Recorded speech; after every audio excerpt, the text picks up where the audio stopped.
Está no ar. Gente que fala. Gente que fala. Tem texto e direção geral do jornalista Fausto Camunha. Gente que fala. Reúne de segunda a sexta-feira formadores de opinião para discutir as principais notícias do dia. Gente que fala. Tem o selo de qualidade APCOM.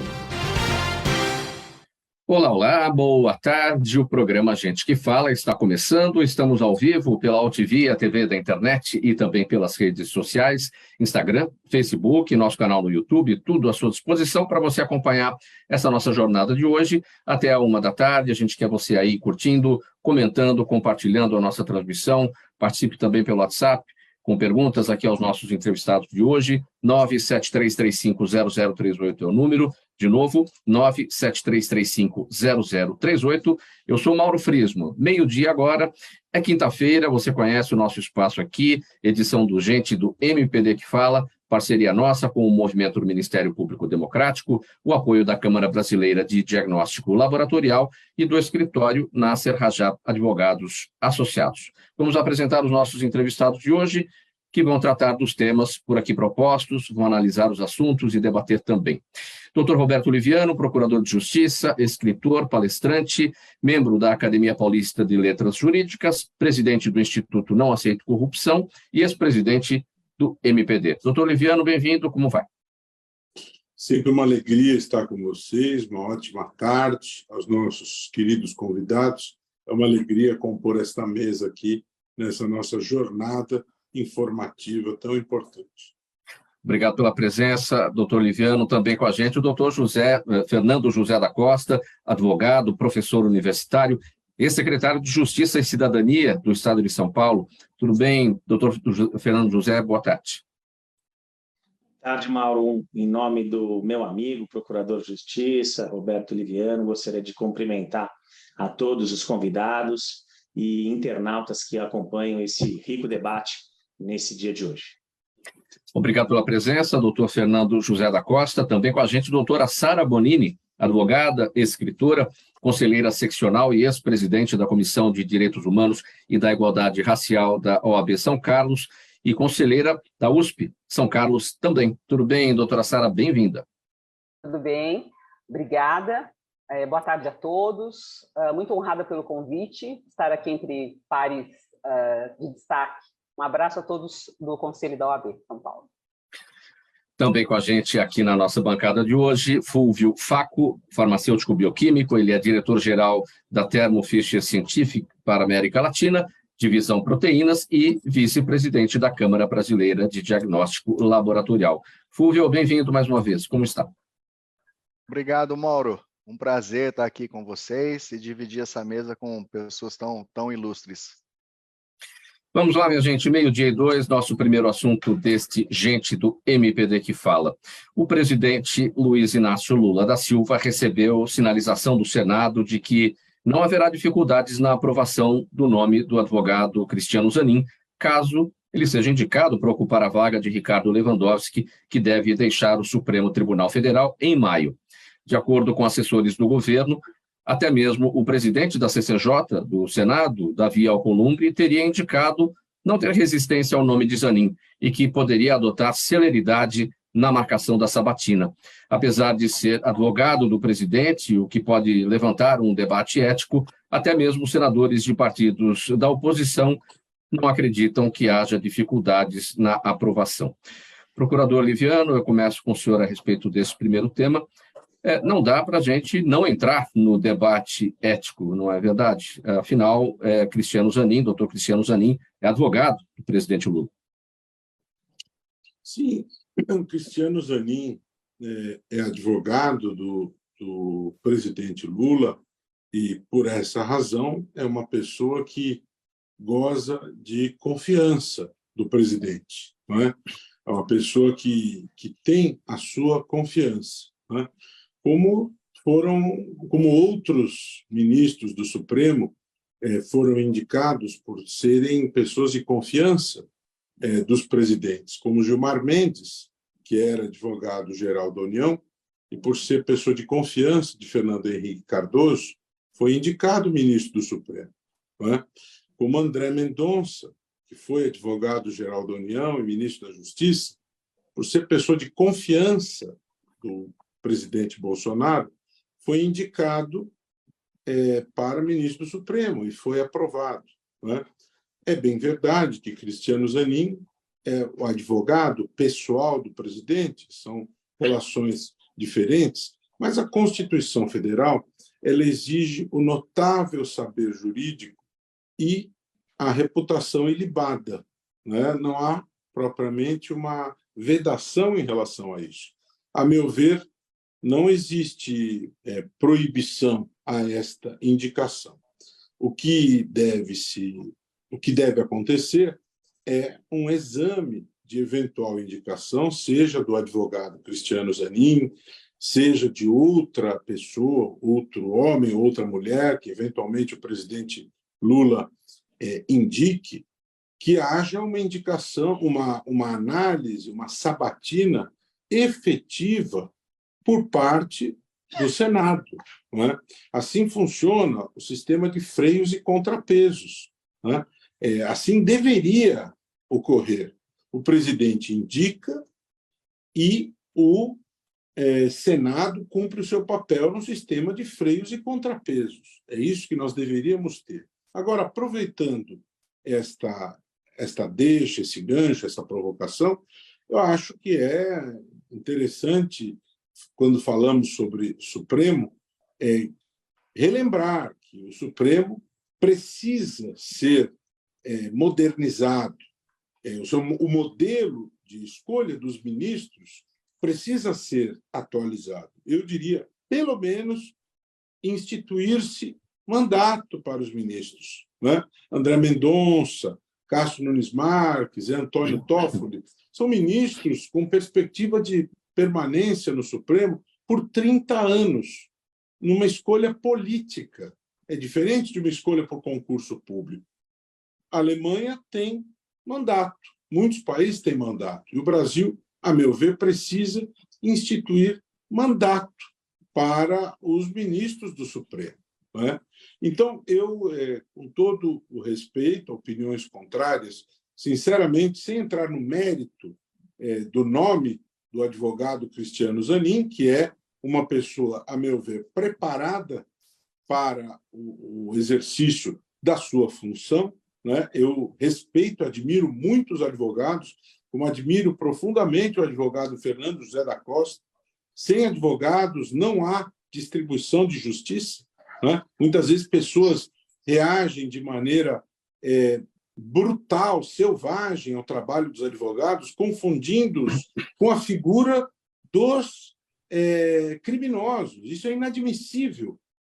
O advogado ele cumpre um papel relevantíssimo. Ele cumpriu a sua jornada profissional, como o doutor Fernando, como a doutora Sara, cumprem um papel fundamental, e eu sempre, ao longo da minha trajetória, me relacionei com extremo respeito e admiração pelo trabalho dos advogados. O doutor Cristiano Zanin cumpriu o seu papel e cumpre o seu papel na sua jornada profissional, e eu, sinceramente, não vejo problema na hipótese de ser indicado. Ele é um dos indicados possíveis por ser pessoa de confiança, como outros foram de confiança, como exemplo de Gilmar Mendes, era homem de confiança por ter sido advogado-geral da União, como André Mendonça, como tantos outros. Sim. Sem esquecer que, quando é investido no cargo de ministro, há uma investidura que o coloca num outro patamar. É importante ouvir a opinião dos demais integrantes da bancada. Doutor Fernando José da Costa, sua avaliação sobre esse tema, a possibilidade do doutor Cristiano Zanin, advogado do presidente Lula, ser indicado para a vaga que se abrirá, né, do ministro que vai se aposentar, o ministro Ricardo Lewandowski, e esse aspecto abordado pelo procurador Liviano sobre a necessidade de uma mudança no formato de indicação desses ministros, essa defesa de mandatos para os ministros do Supremo. Bem, Mauro, eu concordo com a opinião do doutor Roberto. Eu acho que, de fato, não vejo nenhum óbice em o advogado, hoje advogado Cristiano Zanin, ser indicado e, eventualmente, vir a ser ministro do Supremo Tribunal Federal. Conforme previsto em nossa carta política, é necessário que seja uma pessoa de reputação ilibada, e é claro que, em ele sendo indicado, isso será analisado, e, da mesma forma, uma pessoa de notável saber jurídico, e que, da mesma forma, essa questão é realizada pelo nosso Senado. Superadas essas etapas, eu não vejo problema nenhum em ele ter sido advogado do hoje presidente da República. Eu até acho que a questão de proximidade, de já terem trabalhado junto, principalmente num tema ligado aqui ao mundo jurídico, ele ali exercendo advocacia como advogados gerais da União, é uma forma de atestar a confiança do presidente para que aquele profissional possa vir a ser um ministro do Supremo. Com relação ao tempo, eu também concordo aqui com o procurador, eu acho que a gente precisa debater sobre a permanência dos ministros no Supremo. Eu acho que, de fato, é uma corte com poucos magistrados, é uma corte com 11 magistrados e uma permanência superior a 30 anos, superior a 35 anos, numa sociedade moderna, num mundo que muda a cada segundo, né, o mundo globalizado. Eu acho que talvez fosse importante a gente colocar esse tema para ser discutido e, quem sabe, diminuir um pouco a permanência, como acontece em vários outros órgãos, como acontece com períodos aí de 4 anos, de 8 anos. Eu acho que a gente precisa colocar esse tema aí, de fato, para ser discutido. E aí, dando até um exemplo semelhante ao do próprio Zanin, eu sou advogado, voltei hoje a exercer a advocacia, e o João Dória, enquanto governador do estado de São Paulo, eu era advogado do João Dória. Por ser advogado, conhecer a minha atividade profissional, me convidou para ser secretário da Justiça e da Cidadania, ali sim, com um período enquanto o mesmo se encontrava governador do estado. Isso se deu em razão dessa confiança, dessa proximidade, e, evidentemente, isso acontece não só comigo, mas com vários outros secretários que são indicados, que são escolhidos ali por um governador. É importante, não vejo nenhum óbice em ter essa proximidade para a indicação de um ministro do Supremo Tribunal Federal.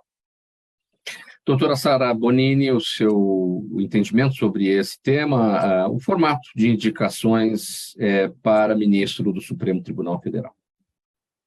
Completamente de acordo com o doutor Fernando, doutor Roberto, no sentido de que repensar, né, o tempo, a duração dessa continuidade, né, no cargo, precisa ser avaliado. As relações sociais são dinâmicas, né, a sociedade é dinâmica, e não há como pensar que alguém de uma determinada idade tem essa conexão com todos os setores, né? Nós temos visto aí uma modificação muito grande no cenário social, em termos de presença de grupos distintos, até no cenário político, e essa rápida mudança é importante para que a sociedade avance, né? Como deve avançar. Bom, eu vejo aí, sobre o aspecto ético, uma questão que vai ser firmemente combatida, né, no aspecto político. E faz todo sentido, não é? Um advogado pessoal que passou pelo que o doutor Zanin passou junto com o presidente, certamente criou aí uma grande aproximação, né? A leitura que a sociedade fará é de que não se trata só de um profissional, mas de um amigo pessoal, né? Mas isso é um critério que acho que quem está se colocando à disposição no cargo é que tem que pensar nisso, né? De outro lado, tendo aí essa leitura social, eu vejo que as decisões do Dr. Zanin vão ser muito bem construídas, para que não paire aí a possibilidade da suspeição. Então, eu acho que é uma dificuldade, uma questão aí, ética, mas também pode ser muito positivo para a sociedade. Fúvio, o seu olhar sobre esse nosso tema. bastante polêmico, né, Mauro? Eu respeito a opinião dos demais, mas eu acho que o Brasil não precisa. O Brasil, na verdade, está precisando de um pouco mais de paz, e esse tipo de hipótese aumenta cada vez mais os conflitos que a gente tem na sociedade. Então, honestamente, acho que falta bom senso, tá? Deve ter faltado bom senso lá no passado, mas acho que isso não justificaria nova falta de bom senso nesse momento. Não julgo, né, sem julgar valor de competências e tudo mais, mas a questão do conflito de interesse, eu acho que ela podia ser evitada. 12h14, programa Gente que Fala no ar, edição de quinta-feira. Gente do MPD que Fala, parceria nossa com o movimento do Ministério Público Democrático, o apoio da Câmara Brasileira de Diagnóstico Laboratorial e do escritório Nasser Rajab Advogados Associados. Próximo tema, a advogada Daniela Barbalho, mulher do governador do Pará, Helder Barbalho, foi escolhida pela Assembleia Legislativa como a nova conselheira do Tribunal de Contas do Estado. No cargo, a primeira-dama terá direito a um salário de mais de R$35 mil, além de estabilidade na função, com prerrogativas equiparadas a desembargadores do Tribunal de Justiça. Entre as atribuições da Corte estão analisar anualmente as contas prestadas pelo governador, fiscalizar a aplicação de recursos públicos e julgar a prestação de administradores, a prestação de contas, né, de administradores estaduais. Procurador Liviano, mais uma vez aqui o debate ético, né? Afinal de contas, os tribunais de contas são braços dos parlamentos, das assembleias legislativas para fiscalização das contas do governador, e aí a indicação da própria mulher para a ocupação do cargo de conselheira dentro do Tribunal de Contas. E lembrando que esse não é um caso único, né? Aí eu vou pegar um gancho nesse comentário que o Fulvio acaba de fazer sobre conflito de interesses. Aí sim, na minha opinião, existe um nítido conflito de interesses. O governador administra a coisa pública, né? E a Assembleia Legislativa, onde há um óbvio espaço político, uma óbvia coalizão, uma óbvia influência política por parte do governador, tanto que o nome dela foi aprovado por 36 votos a 2. O governador emplaca a sua esposa como conselheira do Tribunal de Contas do Estado, cuja atribuição é fiscalizar as contas do próprio Estado, ou seja, a esposa, de uma certa maneira, podemos dizer que ela está sendo empossada num cargo que tem a atribuição de fiscalizar as contas do próprio marido, não é? Então, ela tem a atribuição de fazer esta fiscalização. Isso é algo em que, usando a expressão do Fulvio, aí sim existe um conflito de interesses grotesco, não é? Isso aconteceu no Pará, isso já aconteceu antes, dias atrás, em Alagoas, com a esposa do governador Renan Filho, isso aconteceu no Piauí, não é? E há não muito tempo em outros estados, ou seja, esta situação absurda que, obviamente, viola o princípio constitucional da moralidade administrativa, da impessoalidade, e o Instituto Não Aceita Corrupção está debruçado a respeito disso, para verificar que medidas vamos tomar em relação a isso. Essas situações são absurdas, né? Eu, inclusive, penso que os ministérios públicos estaduais respectivos deveriam agir em relação a isso, né? Essas situações elas são absolutamente contrárias ao ordenamento jurídico, né? Da mesma maneira que o nepotismo ele viola frontalmente estas regras, né? Rui Barbosa, onde quer que esteja, o centenário do seu falecimento acaba de se completar. Com certeza, o ideário de Rui Barbosa é afrontado de maneira brutal por esse tipo de situação. Os tribunais de contas deveriam fazer um controle técnico, e é isso que se propõe através da PEC 329, escolha de conselheiros por critérios técnicos. E aí o que nós vemos são escolhas por critérios, obviamente, avessos à técnica. né? É o uso do poder visando o alto benefício. A própria esposa é colocada no posto de conselheira de Tribunal de Contas com altos salários, né? E é interessante, esse último comentário, interessante essa questão de ser muito forte, um simbolismo muito forte nisso. A própria esposa, nas eleições de 2014, em 3 estados do país, candidatos que eram ficha suja, Zé Roberto Arruda, Neudo Campos e José Riva, no Mato Grosso, obviamente fichas sujas, se inscreveram para que as suas candidaturas ganhassem peso.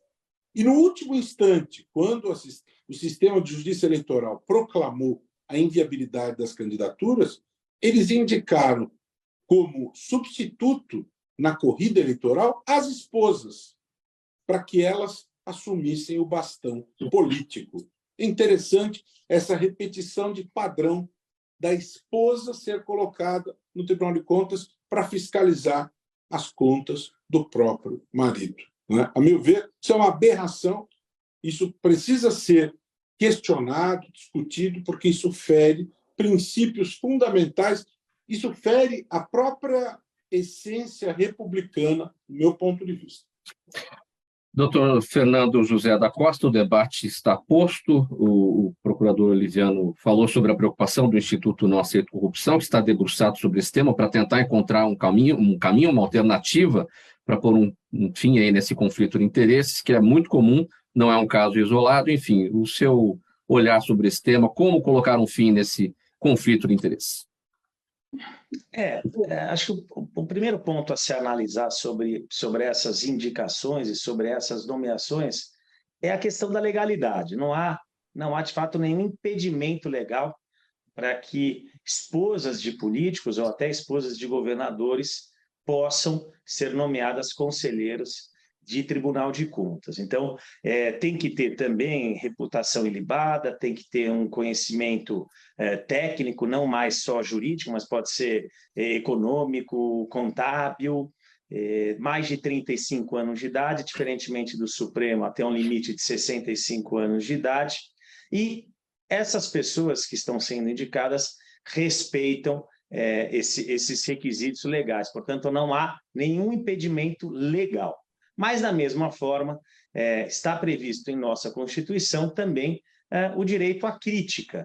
E, sem dúvida nenhuma, no momento em que se indica, né, uma esposa de um governador, de um ex-governador, para ser membro de um tribunal que analisa ou que analisará, né, contas daquele governo, ou seja, contas do seu marido, é claro que ela especificamente estará impedida, ou da mesma forma como o próprio Zanin, se ministro for, estará impedido de julgar os casos do presidente Lula, como aqui uma conselheira do seu marido, governador ou ex-governador. Mas, mesmo assim, passa a ser passível de crítica da sociedade. E aqui eu concordo com o doutor Roberto, no sentido de que melhor seria se nós não tivéssemos, né, esposas de governadores nomeadas conselheiras de um tribunal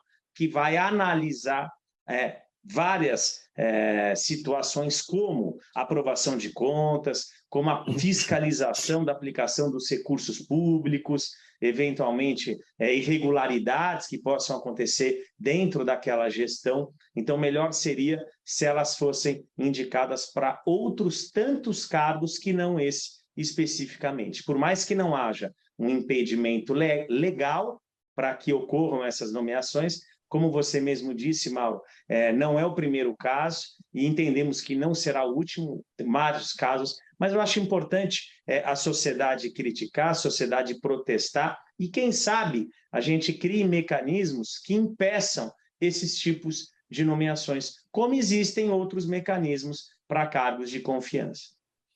Doutora Sara, a crítica, o protesto não é em relação às esposas, é que o caso em tela aqui, o que a gente está analisando é a esposa do governador Helder Barbalho, mas e nos outros casos também são as esposas, mas poderiam ser irmãos, poderiam ser primos, poderiam ser tios, enfim, o conflito de interesse ter um parente num cargo em que quem vai ser fiscalizado é o governador, né?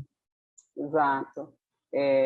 Como você bem disse, tudo girando em torno da ética e também de uma ética que é permeada por ações contínuas no mesmo sentido, não é? Então, a sociedade tem essa leitura, me parece irregular, falta aparência de boa-fé, mas, ao mesmo tempo, o que fazer, né? Então, a sociedade meio que se acomoda nessas situações em que não há a ilegalidade, como bem foi dito, mas que falta aí a aparência de boa-fé essencial, né, nas questões da gestão pública. E evidente que a única leitura possível é que há aí o uso da máquina a favor, né, do governante. Nesse sentido, tem da sociedade estar farta de ter um movimento para modificar isso, tem uma PEC tramitando, né, a PEC 50 de 2019, para que consiga barrar indicações não técnicas, né? Então, na verdade, é impositiva essa necessidade de tornar isso bem amarrado para que se garanta aí a isenção de órgãos tão essenciais que cuidam das contas públicas, não é? Fúvio Facco, sua leitura sobre esse tema.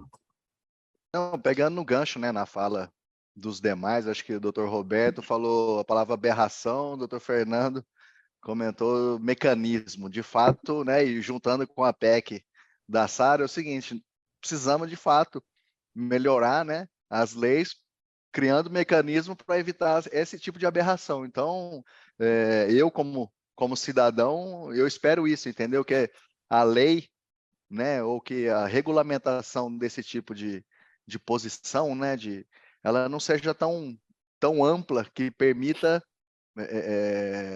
indicações dessa natureza, né, porque se supõe bom senso, mas a gente percebe que ele nem sempre está presente. Então, essa é a minha opinião.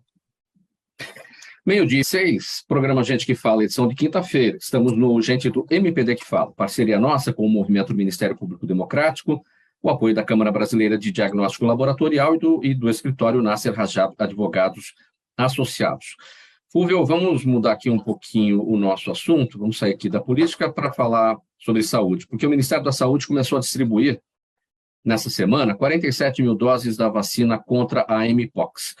Nessa primeira fase, serão vacinados os grupos que podem desenvolver as formas graves da doença, são eles pessoas com HIV/AIDS, com baixa imunidade, profissionais que atuam em laboratórios com exposição ao vírus, quem teve contato direto com casos suspeitos ou confirmados da doença. A vacina é indicada a partir dos 18 anos de idade.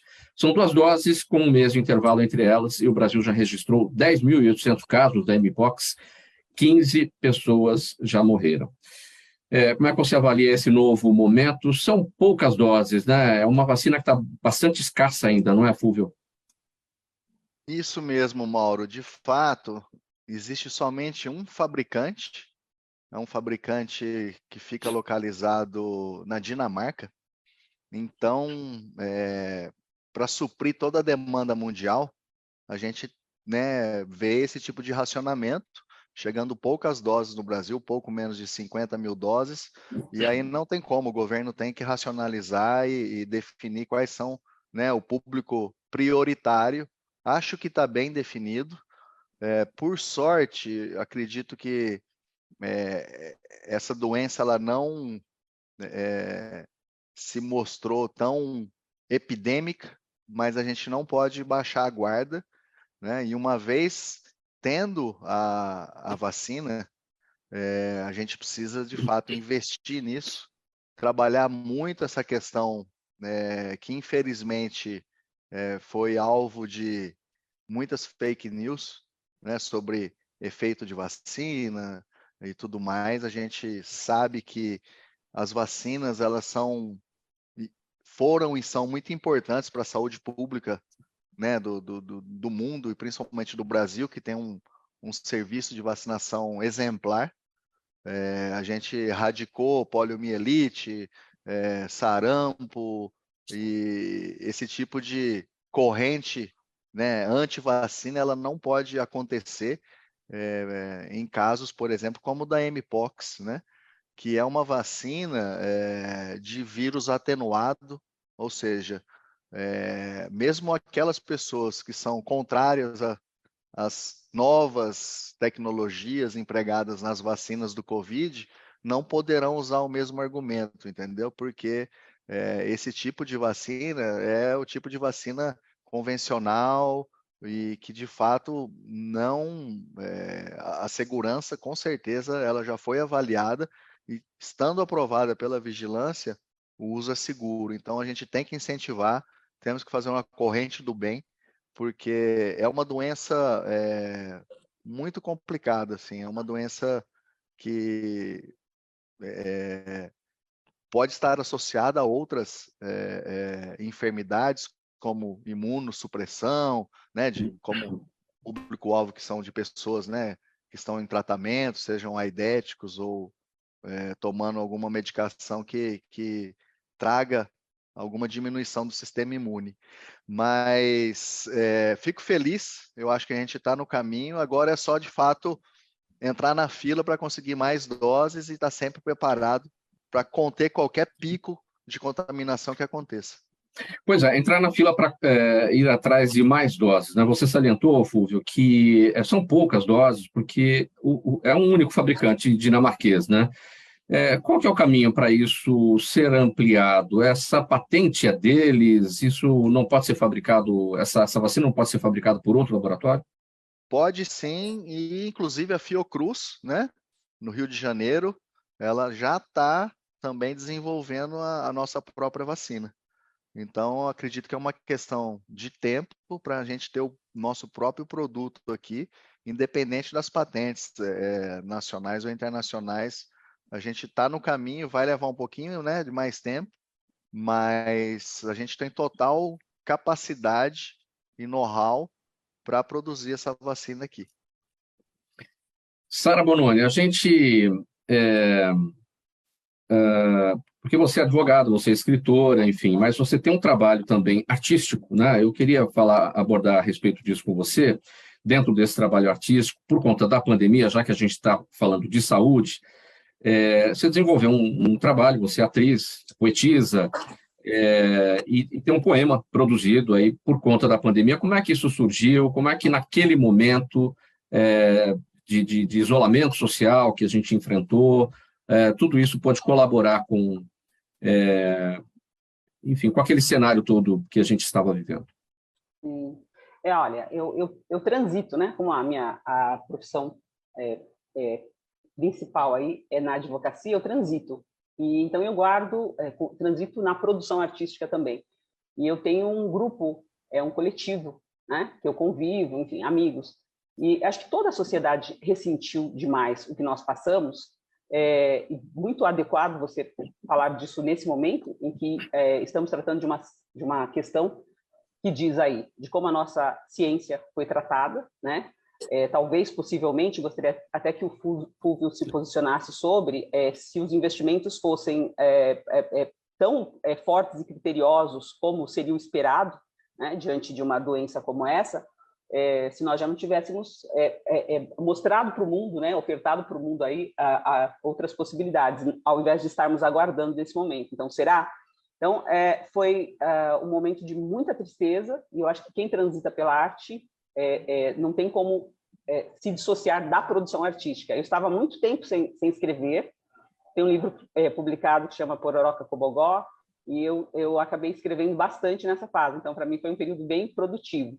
Tem um trecho, que acho que a gente está no mês das mulheres, que para mim é muito forte, um trecho de um poema meu, que fala o seguinte, que fala assim, no final: Deus me salve da salvação que o homem busca, das previsíveis verdades que aglutinam, mas não me salve do absurdo. Onde mais eu existiria? Então, para mim, isso diz muito da condição da mulher na sociedade, da mulher preta, do humano, do cidadão, naquele momento que não tinha para onde fugir, né? o ser humano não tinha sequer como se amparar nas notícias, no que o gestor público, né, determinava. E aí, falando também de gestão, que bom que nós temos o SUS, que bom que nós tivemos, que excelente, né? A salvação era essa, que nós temos aí bons gestores e que isso seja valorizado da maneira devida, né? Que os nossos governantes possam valorizar. E eu vou da produção artística que eu fiz no coletivo, então eu vou ler rapidamente aqui um poema, se vocês me permitem. Vamos lá. Diz assim: se eu soasse como sou, não seria uma canção ansiando ouvidos, tão somente em ser, encontraria o poema de que sou feito, palavras a serem lidas. Sei, é limitante paradoxo. Resta-nos a graciosa arte, para tecer em nós forte poesia, distante dos poetas que pensam seduzir enquanto se seduzem, para nos dizer quem não somos, o que não sabemos, que nada em nós anoitece para sempre, nem mesmo a morte. É isso, obrigada. Qual o nome desse poema, o título, Sara? Se eu soasse como sou. E o Pororoca Cobogó, o que ele trazia naquele momento da saúde? Qual era o alento? Então, o Pororoca Cobogó veio antes. O Pororoca Cobogó é um livro que veio antes. Veio em 2015, quando eu me vi reinserida no contexto da universidade pública. Eu fiz universidade pública, cursei o UNESP, fui trabalhar e tal, e aí mudei para São Carlos. E aí, pela Comissão de Direitos Humanos, eu voltei para dialogar, principalmente com os alunos que estavam chegando, questão de moradia, de permanência. Então, aí surgiu o Pororoca, voltei a fazer arte. O vídeo poema, que foi inspirado também no Pororoca, que veio porque os artistas precisavam produzir, né? Eles estavam morrendo de fome. Então, eu fiz aí uma parceria com alguns artistas e fizemos alguns vídeos poemas. É isso. Faltando 24 minutos para 13h, uma parada breve aqui, intervalo do programa Gente que Fala, mensagem do nosso apoiador. Voltamos em seguida com mais temas por aqui. Até já. Os melhores trabalhos de comunicação nunca abrem mão de um excelente instituto de pesquisas. A Orbis é um instituto de pesquisas que une precisão e confiabilidade estatística com a mais alta tecnologia em pesquisas do mercado. Na sua próxima pesquisa, se eu fosse você, chamava Orbis. Até porque o sucesso é consequência direta da informação que você tem e o que você faz com ela. Estamos de volta, 25 minutos para 13h, o programa Gente que Fala no ar, é o Gente do MPD que Fala, parceria nossa com o Movimento do Ministério Público Democrático, o apoio da Câmara Brasileira de Diagnóstico Laboratorial e do escritório Nasser Rajab Advogados Associados, esse nosso espaço sempre às quintas-feiras ao vivo para você, do meio-dia até 13h, pela UTV e também pelas redes sociais. Próximo tema, a versão do ex-ministro de Minas e Energia, Bento Albuquerque, à Polícia Federal sobre as joias recebidas pela comitiva brasileira na Arábia Saudita diverge de sua declaração anterior e também do que disse Jair Bolsonaro em nota publicada há alguns dias pelo advogado Frederic Wassef. Em depoimento prestado nesta terça-feira, o ex-ministro Bento Albuquerque declarou que as joias eram um presente para o Estado brasileiro, não personalíssimo, como alegou a defesa do ex-presidente. O ex-ministro disse ainda que tentou entrar com as joias avaliadas em 16 milhões e meio de reais para incorporá-las ao patrimônio do Brasil. Procurador Liviano, diante de tantas contradições entre o depoimento do ex-ministro Bento Albuquerque em relação ao que ele havia dito antes, o que deve acontecer? Olha, nós estamos vivendo aí uma situação bastante lamentável, bastante triste, bastante grotesca, né? Em todos os sentidos. Desde o momento em que o jornal Estado de São Paulo revelou estes episódios, não param de vir à tona novas revelações, novos fatos que reforçam essa conclusão, né? Então, nós estamos falando de 16 milhões e meio em diamantes que chegaram ao Brasil escondidos numa escultura que, por sua vez, estava escondida numa mochila de um ajudante de ordens, né? Isso, por si só, já é uma óbvia circunstância de que se procedia de maneira ilícita. Não é? Esse ajudante de ordens, quando se chega ao Brasil, ali na Receita Federal, você tem dois caminhos. Ou você declara, né? Ou você opta pelo nada a declarar. No momento em que você faz opção pelo nada a declarar, a meu ver, está se praticando aí descaminho. Né? Havia uma declaração a ser feita referente a essas joias, existe um imposto devido de 50% do valor, e no momento em que se opta por sonegar uma declaração devida, quando se opta por esconder esses diamantes numa escultura e esconder a escultura numa mochila, temos delineados aí os elementos do crime de descaminho. Né? E aí você tem esse outro elemento. Esses diamantes se destinavam à pessoa física ou à pessoa jurídica de direito público, União. Não é? Isso é uma questão controvertida, porque se destinavam à União e o senhor presidente tentou se apoderar dessas joias, como fez em relação a outro pacote, em relação ao qual foi intimado a devolver, podemos estar diante de um outro crime de peculato. Peculato, apropriação. Não é? Então, a cada dia que passa, novos elementos surgem com contornos grotescos destas cenas. E não se pode deixar de perder de vista o seguinte: tudo isso ocorreu mais de um ano antes das eleições. O episódio, a apreensão desses diamantes, e tudo isso foi devidamente ocultado para que não produzisse efeitos, e produziria certamente nas urnas, para que não impactasse no voto das pessoas, para que o senhor presidente, candidato à reeleição, não sofresse prejuízos eleitorais. Né? As pessoas agora tomam conhecimento disso. Agora, eu quero só terminar o meu comentário dizendo: essa questão do presente de luxo para o senhor ex-presidente da República causou indignação a todos.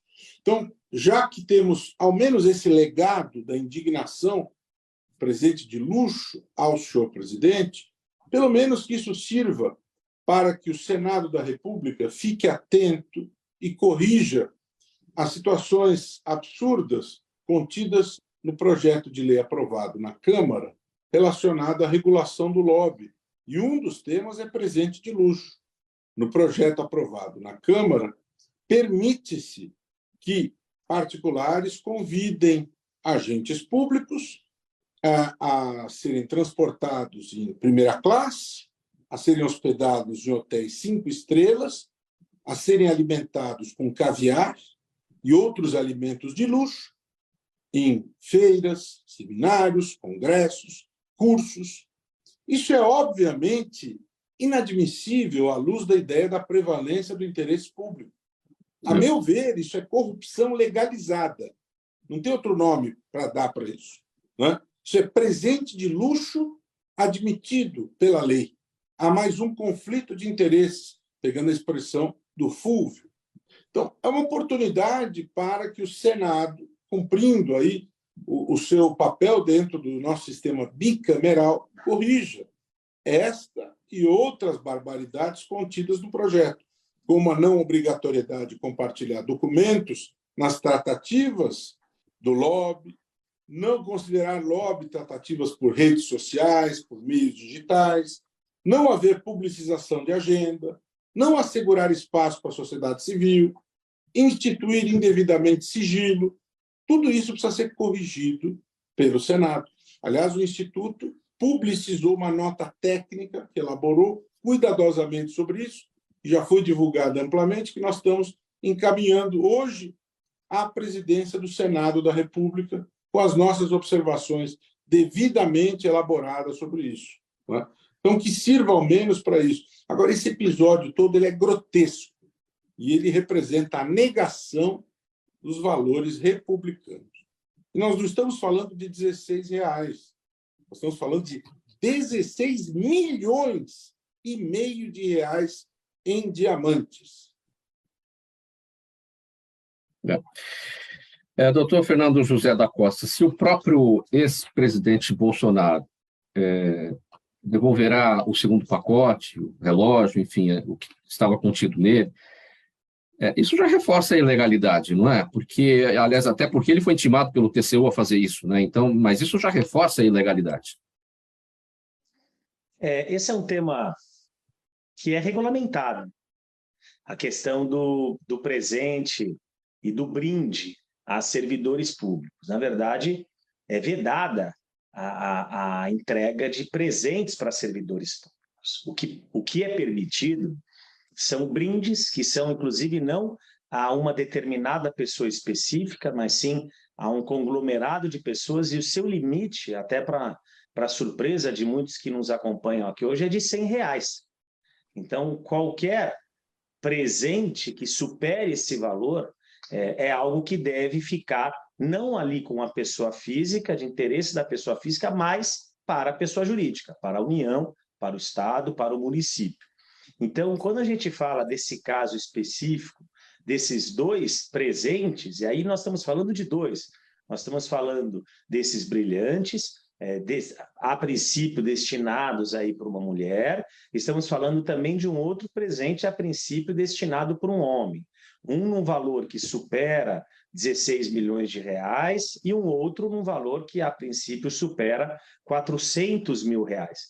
Então são valores que superam e muito esse valor de R$100. E como o doutor Liviano mencionou, de fato aqui são casos gravíssimos, que precisam e que estão sendo apurados, não só na esfera administrativa, mas na esfera criminal.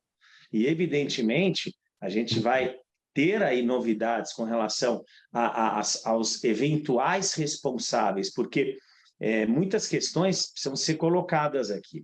Quando você traz um presente como esse, num valor dessa magnitude, você, inclusive, como autoridade pública, deve avisar desse presente antes do seu envio. Você tem um protocolo de aviso antecedente, da mesma forma como você, quando viaja com uma arma ou algum tipo de objeto importante, até para que se haja ali uma proteção especial, se é um presente destinado ali ao governo, do governo federal. Isso não foi feito. Consequentemente, você teria essa oportunidade de também declarar no momento em que você chega no Brasil. E ali sim, você tem a obrigatoriedade de ou declarar ou não declarar. E ali você tem até um limite de eu acho que são $1.000 ou R$1.000, eu nem sei hoje qual é o limite, mas que você tem $1.000, obrigado. O limite de $1.000, que superando $1.000, você tem ali que declarar. Também não foi feito. E aí você tem aí o que está sendo analisado, e aí eu falo por leituras que eu li da mídia, né? Mas outras situações de entes do governo, né, se dirigindo à Receita para a tentativa de liberação desse bem. E não liberação da forma correta, né, com a devolução do bem para a União, ou com o pagamento do imposto, e aí o bem ali para um particular, que teoricamente nem poderia ser feito dessa forma, mas há muitas questões delicadas que estão sendo analisadas e que se leva assim a crer que você tem ali ilicitudes administrativas e ilicitudes criminais, como bem dito pelo Liviano. Fora aquele cheirinho de carteirada que ficou no ar, não é, secretário Fernando José, quando o assessor estava ali na alfândega e ele disse para os funcionários da Receita, olha, o ministro Bento Albuquerque vai voltar, ele vai ligar para o diretor da Receita Federal. Teve aquele cheiro de carteirada, tipo assim, quando ele voltar a gente vai resolver o problema, né? E ali ficou configurada a boa conduta, o trabalho do pessoal da Receita Federal em fazer, de fato, o que tinha que ser feito ali, reter tudo aquilo. Na verdade, você tem ali duas condutas, né? Você tem, em se fazendo crer que foi dessa forma que aconteceu, né? Você tem ali a boa conduta do servidor público da Receita e a má conduta do outro servidor que, né, através de um ato ali intimidativo, tentou Sim. uma liberação irregular desse produto, que, como já dito aqui, é de um valor, de uma magnitude muito significativa, né? Muitas vezes se discute questões de compras de carros, de compras de apartamento, mas aqui quando a gente fala presente, mas se a gente falar um presente que supera 16 milhões de reais, é de fato um presente que supera a compra de alguns bons apartamentos. Então, de fato, é um valor muito significativo e que precisa ser analisado. Inclusive, essas eventuais condutas de eventuais intimidações, né, para que se libere, para que se faça algo que a lei não permita que se faça por autoridades públicas, também está sendo apurado e poderá ser passível também de punições. 10 minutos para 1 da tarde agora, a gente vai passar para o próximo tema, e bem brevemente, depois as perguntas aqui da nossa audiência, para falar com a doutora Sara sobre o seguinte.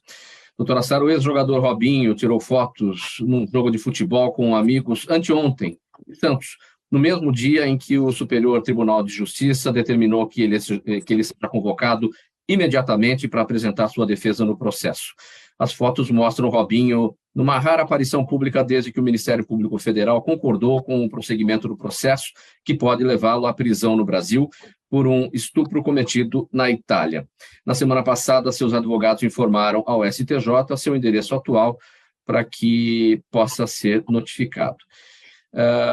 Isso te surpreende, doutora Sara, ele visto aí em pelada com ex-jogadores, nesse momento em que ele é procurado pelo Superior Tribunal de Justiça?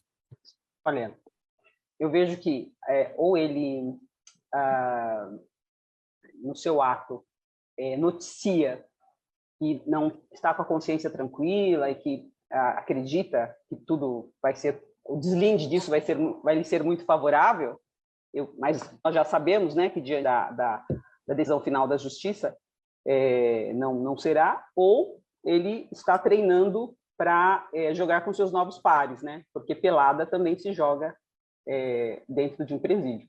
Agora, eu vejo que tudo isso que nós estamos dizendo passa pela questão dos princípios, da ruína dos princípios democráticos de direito, né? Os princípios da administração pública. Acho que alguém que tem uma questão dessas, né, em curso, junto à Justiça, não teria essa tranquilidade, né, de estar jogando uma pelada, assim como não teria tranquilidade de trazer 16 milhões na mala, enfim.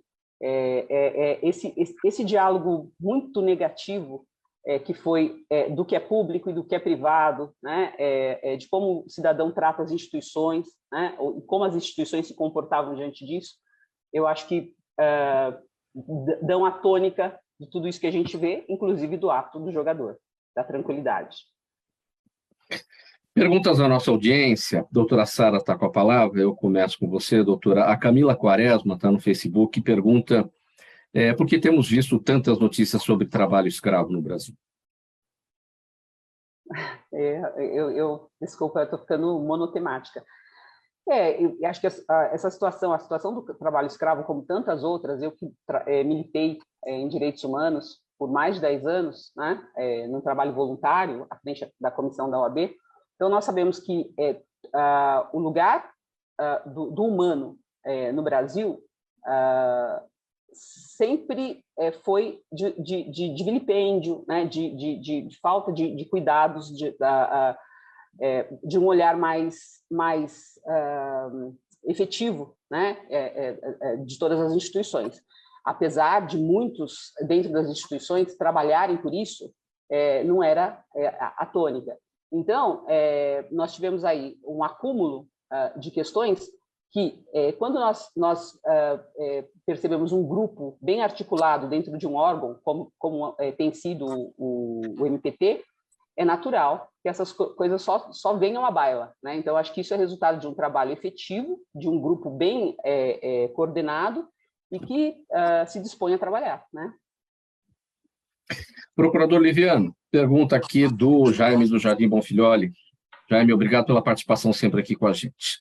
A justiça no Brasil é seletiva? É a pergunta do Jaime. Infelizmente Jaime. Eu digo isso com bastante tristeza.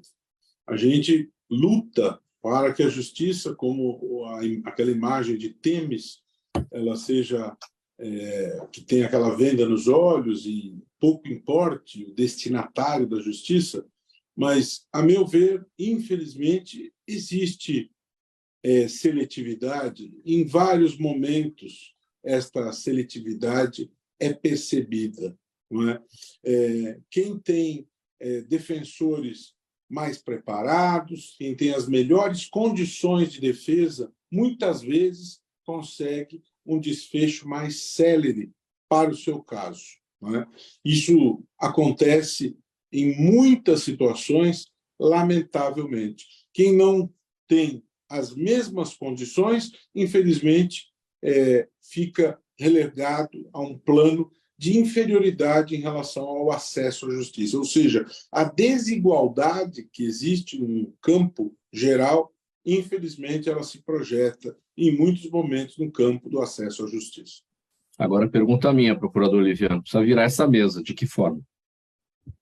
Olha, a meu ver, a principal medida, Mauro, é fortalecer a Defensoria Pública. E ela é a instituição construída, concebida pela Constituição de 88 para garantir o pleno acesso à justiça. Não é? Essa é a maneira institucional de você procurar garantir o mais amplo acesso à justiça. Não é?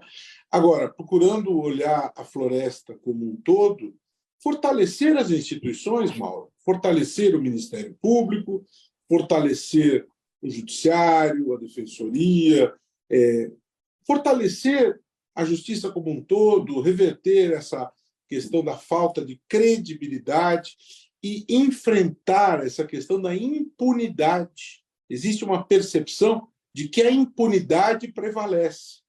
E quando a impunidade prevalece, a credibilidade no sistema deixa de existir.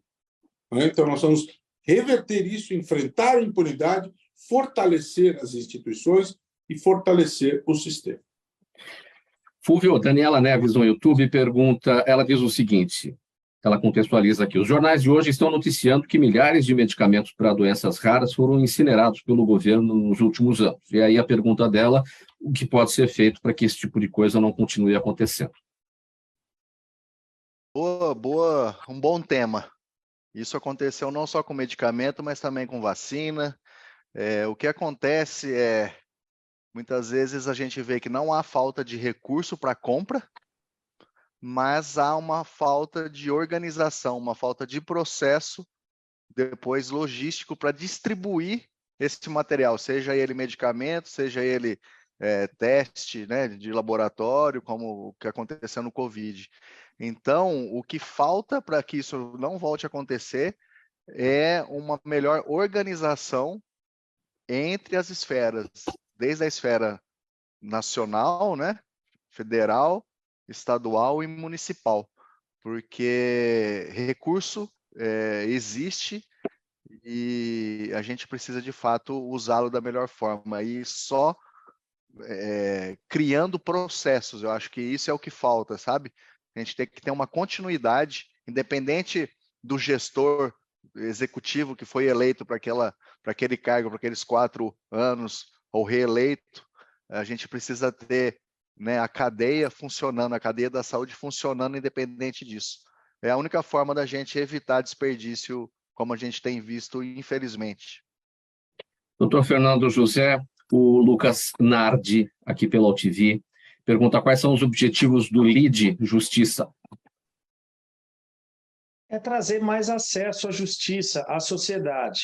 Ali é um grupo de empresários, então é muito importante que eles tenham mais acesso à justiça, estejam mais em conectividade com o Poder Judiciário, com o Ministério Público, com a Ordem dos Advogados do Brasil e com a Defensoria Pública, que, como dito aqui pelo Liviani, faz um excelente trabalho. Eu tenho acompanhado diretamente esse trabalho, mando aqui um abraço especial ao doutor Florisvaldo, defensor público geral, e toda a sua equipe.